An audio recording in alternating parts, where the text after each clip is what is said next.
ಪ್ರತಿದಿನ ಸಾಯಂಕಾಲ ಮಕ್ಕಳಿಗೆ ಏನು ಕೊಡಬೇಕು ಅಂತ ಯೋಚನೆ ಮಾಡ್ತೀರಾ? ಮನೆಯಲ್ಲೇ ಇರೋ ಡ್ರೈ ಫ್ರೂಟ್ಸಿಂದ ರಿಫೈನ್ಡ್ ಶುಗರ್ನ ಆ್ಯಡ್ ಮಾಡದೆ healthy and tasty dry fruit ಲಡ್ಡುನ ಹೇಗೆ ಮಾಡೋದು ಅಂತ ತೋರಿಸ್ತೀನಿ ಬನ್ನಿ. ನಮಸ್ಕಾರ ಎಲ್ಲರಿಗೂ, welcome back to my YouTube channel. ಇವತ್ತು ನಾನು ನಿಮಗೆ ಡ್ರೈ ಫ್ರೂಟ್ ಲಡ್ಡುನ ಹೇಗೆ ಮಾಡೋದು ಅಂತ ತೋರಿಸ್ತಾ ಇದ್ದೀನಿ. ನಾನಿಲ್ಲಿ ಒಣದ್ರಾಕ್ಷಿ, dates, sunflower seeds, pumpkin seeds, ಶೇಂಗಾ, ಗೋಡಂಬಿ, ವಾಲ್ನಟ್, ಪಿಸ್ತಾ ಮತ್ತು ಬಾದಾಮನ್ನ ತೊಗೊಂಡಿದ್ದೀನಿ. ಬಾದಾಮ್ ಮತ್ತು ವಾಲ್ನಟ್ನ 1 ಕಪ್ಗಿಂತ ಸ್ವಲ್ಪ ಕಡಿಮೆ ತೊಗೊಂಡಿರೋದು. ಬೇರೆ ಎಲ್ಲ ಇಂಗ್ರೀಡಿಯೆಂಟ್ಸ್ನು 1 ಕಪ್ ಅಳತೆನಲ್ಲಿ ತೊಗೊಂಡಿರೋದು.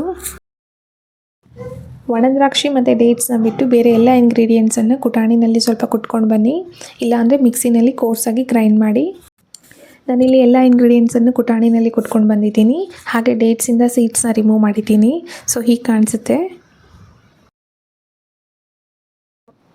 ಡ್ರೈ ಫ್ರೂಟ್ಸ್ನೆಲ್ಲ ನಾವು ಫಸ್ಟ್ ತುಪ್ಪದಲ್ಲಿ ಹುರಿಬೇಕಾಗತ್ತೆ.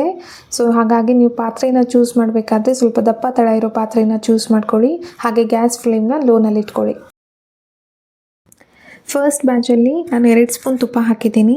ಶೇಂಗಾ, ಗೋಡಂಬಿ, ಪಿಸ್ತಾ, ಬಾದಾಮ್ ಮತ್ತು ವಾಲ್ನಟ್ನ ಆ್ಯಡ್ ಮಾಡಿದ್ದೀನಿ. ಇದನ್ನು ಲೋ ಫ್ಲೇಮಲ್ಲಿ ಒಂದು 5 ರಿಂದ 6 ನಿಮಿಷ ಹುರ್ಕೊಳ್ಳಿ. ಅದಾದಮೇಲೆ ನೀವು ಪಂಪ್ಕಿನ್ ಸೀಡ್ಸ್ನ ಮತ್ತು ಸನ್ಫ್ಲವರ್ ಸೀಡ್ಸ್ನ ಆ್ಯಡ್ ಮಾಡಿ ಅದನ್ನು ಸಹ ಒಂದು 2 ರಿಂದ 3 ನಿಮಿಷ ಹುರ್ಕೋಬೇಕಾಗತ್ತೆ. ಹುರಿಯೋದಾದಮೇಲೆ ಇದನ್ನೆಲ್ಲ ಒಂದು ದೊಡ್ಡ ಪ್ಲೇಟಿಗೆ ಟ್ರಾನ್ಸ್ಫರ್ ಮಾಡಿ ಸ್ವಲ್ಪ ಅಗಲ ಮಾಡಿ, ಸೊ ದ್ಯಾಟ್ ಬೇಗ ತಣ್ಣಗಾಗುತ್ತೆ. ಇವಾಗ ಸೆಕೆಂಡ್ ಬ್ಯಾಚಲ್ಲಿ ಅದೇ ಪಾತ್ರೆಗೆ 2 ಸ್ಪೂನ್ ತುಪ್ಪ ಹಾಕ್ಕೊಂಡು ಡೇಟ್ಸ್ ಮತ್ತು ಒಣದ್ರಾಕ್ಷಿನ ಆ್ಯಡ್ ಮಾಡಿದ್ದೀನಿ. ಸೊ ಇದನ್ನು ಸಹ 3 ರಿಂದ 4 ನಿಮಿಷ ಲೋ ಫ್ಲೇಮ್ನಲ್ಲಿನೇ ಹುರಿಬೇಕಾಗುತ್ತೆ. ನೀವು ಈ ಡ್ರೈ ಫ್ರೂಟ್ ಲಡ್ಡುನ ಮನೇಲಿ ಯಾರಿಗೆ ಕೊಟ್ಟರು ಖುಷಿಯಿಂದ ತಿಂತಾರೆ, ಅಷ್ಟು ಚೆನ್ನಾಗಾಗುತ್ತೆ. ನಾನು ಆ್ಯಕ್ಚುಲಿ ಇದನ್ನು ಸ್ಟಾರ್ಟ್ ಮಾಡಿರೋದು ಡಯಟಲ್ಲಿ ಪೋಸ್ಟ್ ಪ್ರೆಗ್ನೆನ್ಸಿ ಟೈಮಲ್ಲಿ. ಡೆಲಿವರಿ ಆದಮೇಲೆ ಬಾಡಿ ಸಿಕ್ಕಾಪಟ್ಟೆ ವೀಕ್ ಆಗಿತ್ತು. ಇದನ್ನು ತಿನ್ನೋದ್ರಿಂದ ನನ್ನ ಬಾಡಿ ರಿಕವರಿಗೆ ಹೆಲ್ಪ್ ಆಯಿತು. ಮಗು ಆದಮೇಲೆ ಮಗುನೇ ತಾಯಿ ಪ್ರಪಂಚ ಆಗಿಬಿಡುತ್ತೆ. ಸೊ ನಾವು ಮಗು ಬಗ್ಗೆ ಜಾಸ್ತಿ ಯೋಚನೆ ಮಾಡೋಕ್ಕೆ ಸ್ಟಾರ್ಟ್ ಮಾಡಿಬಿಡ್ತೀವಿ. ಇದೆಲ್ಲ ನ್ಯಾಚುರಲ್. ಮಗು ಬಗ್ಗೆ ಹೇಗೆ ಯೋಚನೆ ಮಾಡ್ತೀವೋ ಹಾಗೆ ನಾವು ನಮ್ಮ ಬಗ್ಗೆ ಸಹ ಯೋಚನೆ ಮಾಡಬೇಕಾಗತ್ತೆ. ನಮ್ಮ ಬಾಡಿ ಬೇಗ ರಿಕವರಿ ಆದರೆ, ನಾವು ಬೇಗ ಸ್ಟ್ರಾಂಗ್ ಆದರೆ ನಾವು ಮಗುನ ಚೆನ್ನಾಗಿ ನೋಡ್ಕೋಬೋದು. ಸೊ ಈ ಥರ ಡ್ರೈ ಫ್ರೂಟ್ ಲಡ್ಡುನ ನೀವು ಮನೇಲಿ ಟ್ರೈ ಮಾಡಿ. ಇದರಲ್ಲಿ ವಿಟಮಿನ್ಸ್, ಕ್ಯಾಲ್ಶಿಯಮ್, ಐರನ್, ಮ್ಯಾಗ್ನೀಷಿಯಮ್ ಎಲ್ಲ ಇರುತ್ತೆ. ಇದರಿಂದ ನಿಮಗೆ ಇನ್ಸ್ಟಂಟ್ ಎನರ್ಜಿ ಸಿಗುತ್ತೆ. ನಿಮಗೆ ಇಮ್ಯುನಿಟಿ ಬೂಸ್ಟರ್ ಆಗಿ ಹೆಲ್ಪ್ ಮಾಡುತ್ತೆ. ಬಾದಾಮ್ ಮತ್ತು ವಾಲ್ನಟ್ ಇರೋದ್ರಿಂದ ನಿಮಗೆ ಮೆಮರಿ ಪವರ್ನ ಇನ್ಕ್ರೀಸ್ ಮಾಡುತ್ತೆ. ಸೆಕೆಂಡ್ ಬ್ಯಾಚಲ್ಲಿ ಫ್ರೈ ಮಾಡಿರೋ ಡೇಟ್ಸ್ ಮತ್ತು ಒಣದ್ರಾಕ್ಷಿನ ನಾನು ಇನ್ನೊಂದು ಪ್ಲೇಟಲ್ಲಿ ಇಟ್ಕೊಂಡಿದ್ದೀನಿ. ಇದು ಸಹ ತಣ್ಣಗಾಗಬೇಕು. ನಾನಿಲ್ಲಿ ಅರ್ಧ ಕಪ್ ಅಳತೆಯಷ್ಟು ಆರ್ಗ್ಯಾನಿಕ್ ಬೆಲ್ಲನ ಯೂಸ್ ಮಾಡ್ತಾ ಇದ್ದೀನಿ ಸ್ವೀಟ್ನೆಸ್ಗೆ. But this is completely optional. ನೀವು ಇದನ್ನು ಯೂಸ್ ಮಾಡಲೇಬೇಕು ಅಂತ ಏನಿಲ್ಲ. ಬಟ್ ಪಾಪುಗೆ ಬೆಲ್ಲ ಅಂದರೆ ಇಷ್ಟ, ಹಾಗಾಗಿ ನಾನೊಂದು ಅರ್ಧ ಕಪ್ ಅಳತೆಯಷ್ಟು ಬೆಲ್ಲನ ಹಾಕ್ತಾ ಇದ್ದೀನಿ. ಫಸ್ಟ್ ಮಿಕ್ಸಿ ಜಾರ್ಗೆ ಅರ್ಧ ಕಪ್ ಅಳತೆಯಷ್ಟು ಆರ್ಗ್ಯಾನಿಕ್ ಬೆಲ್ಲನ ಗ್ರೈಂಡ್ ಮಾಡ್ಕೊಂಡಿದ್ದೀನಿ. ನೆಕ್ಸ್ಟ್ ಬ್ಯಾಚಲ್ಲಿ ಡೇಟ್ಸ್ ಮತ್ತು ಒಣದ್ರಾಕ್ಷಿನ ಗ್ರೈಂಡ್ ಮಾಡ್ಕೋಬೇಕು. ಅದಾದಮೇಲೆ ಉಳಿದಿರೋ ಎಲ್ಲ ಡ್ರೈ ಫ್ರೂಟ್ಸ್ನ ಗ್ರೈಂಡ್ ಮಾಡ್ಕೊಂಬರಬೇಕು.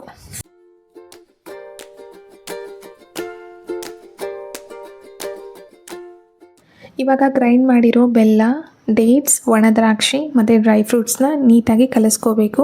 ಇವಾಗ ಕಲಿಸ್ಕೋಬೇಕಾದಾಗ ನಿಮಗೆ ಹದ ಗೊತ್ತಾಗುತ್ತೆ. ಇನ್ ಕೇಸ್ ಏನಾದರೂ ಜಾಸ್ತಿ ಡ್ರೈ ಅಂತ ಅನ್ನಿಸ್ತು ಅಂದರೆ ನೀವು 1 ಸ್ಪೂನ್ ತುಪ್ಪನ ಹಾಕ್ಕೋಬೋದು. ನಿಮಗೆ ನೆಸೆಸಿಟಿ ಇತ್ತು ಅಂದರೆ ಅಷ್ಟೇ 1 ಸ್ಪೂನ್ ತುಪ್ಪನ ಹಾಕ್ಕೊಳ್ಳಿ. ಜಾಸ್ತಿ ತುಪ್ಪನ ಹಾಕ್ಕೊಳ್ಳೋಕೆ ಹೋಗಬೇಡಿ. ಇದರಲ್ಲಿ ಆಲ್ರೆಡಿ ಶೇಂಗಾ ಇದೆ, ಅದು ಸ್ವಲ್ಪ ದಿನ ಆದಮೇಲೆ ಎಣ್ಣೆನ ರಿಲೀಸ್ ಮಾಡುತ್ತೆ. ನಾನು ಡ್ರೈ ಫ್ರೂಟ್ ಲಡ್ಡು ಮಾಡ್ತಿದ್ದೀನಿ ಅಂತ ಗೊತ್ತಾದ ತಕ್ಷಣ ಆತ್ರೇಯ ಬಂದು, ಅಮ್ಮ ನೀನು ಉಂಡೆ ಕಟ್ಟಬೇಕಾದ್ರೆ ಹೇಳು, ನಾನು ನಿಮಗೆ ಬಂದು ಹೆಲ್ಪ್ ಮಾಡ್ತೀನಿ, ನಿಂಗೊಬ್ಳಿಗೆ ಕಟ್ಟೋದಕ್ಕೆ ಬೋರ್ ಆಗುತ್ತೆ ಅಂತ ಹೇಳಿದ್ದ. ಇವಾಗ ನಾನು ಕಟ್ಟೋದಕ್ಕೆ ಸ್ಟಾರ್ಟ್ ಮಾಡಿದ ತಕ್ಷಣ ಅವನ್ನ ಕರೆದೆ. ಆತ್ರೇಯನ ಕರೆದ ತಕ್ಷಣ ಬಂದು ಕೂತ್ಕೊಂಡ, ನನಗೆ ಹೆಲ್ಪ್ ಮಾಡ್ತಿದ್ದ. ಹೇಳ್ತಿರ್ತಾನೆ, ಅಮ್ಮ ನನಗೆಲ್ಲ ಬರುತ್ತೆ, ಐ ಆಮ್ ವೆರಿ ಗುಡ್ ಬಾಯ್, ನಿಮಗೆ ಏನು ಬೇಕು ಹೇಳು, ನಾನೆಲ್ಲ ಮಾಡಿಕೊಡ್ತೀನಿ ಅಂತ. ಈ ಏಜಲ್ಲಿ ಎಲ್ಲ ಮಕ್ಕಳು ಹಾಗೆ ಎಲ್ಲನೂ ಕಲಿಬೇಕು ಅಂತ ಆಸೆ ಪಡ್ತಾರೆ. ಎಲ್ಲನೂ ಹೊಸ ಎಕ್ಸ್ಪೀರಿಯೆನ್ಸ್.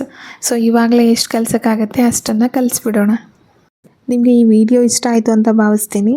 ನನ್ನ ಚಾನಲ್ನಲ್ಲಿ ಹೆಲ್ದಿಯಾಗಿ ಪ್ರಿಪೇರ್ ಮಾಡುವ ಫ್ಲ್ಯಾಕ್ಸ್ ಸೀಡ್ ಚಟ್ನಿ ಪುಡಿ ರೆಸಿಪಿ ಸಹ ಅಪ್ಲೋಡ್ ಮಾಡಿದ್ದೀನಿ. ಅದನ್ನು ತಪ್ಪದೇ ನೋಡಿ. ನನ್ನ ಚಾನಲ್ಗೆ ಸಬ್ಸ್ಕ್ರೈಬ್ ಮಾಡ್ಕೊಳ್ಳೋದನ್ನು ಮರಿಬೇಡಿ. ಮುಂದಿನ ವಿಡಿಯೋದಲ್ಲಿ ಮತ್ತೆ ಸಿಗೋಣ. ಟಾಟಾ.